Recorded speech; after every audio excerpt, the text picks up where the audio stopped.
Hi everyone, today we're going to solve this math problem, 3 divided by 2 over 3 times 4.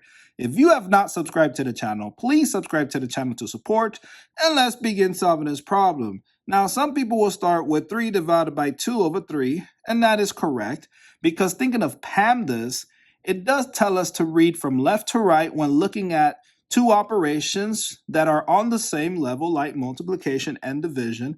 So we will start with 3 divided by 2 over 3. Now we're going to apply the keep change flip method, where I'm going to turn this 3 into a fraction. We keep this 3. Then we're going to change the operation from division to multiplication. And lastly, we're going to flip this fraction. So the 3 is going to go on top of the fraction and the 2 will go at the bottom of the fraction. So let's go ahead and write that down. 3 over 1. And we know 3 divided by 1 equals 3 does not change the 3.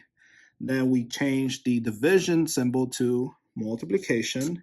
And lastly, we already flipped this fraction, so it'll be written like this, 3 over 2. And then we can bring this times 4 and add it to our multiplication across problem. And we can turn this 4 into a fraction as well, because 4 divided by 1 equals 4. It does not change the 4. So let's go ahead and add or apply the 4 over 1 to our multiplication problem here.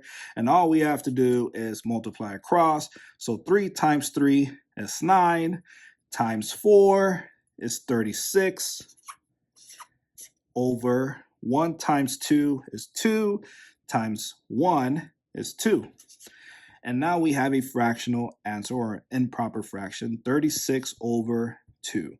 Now this can be simplified further by dividing 36 divided by 2 and 2 divided by 2. So 36 divided by 2 equals 18, and 2 divided by 2 equals 1.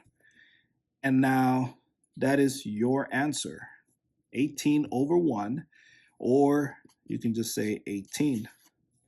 And there you go. So your answer is 18. Thank you for watching, and I'll see you in the next video.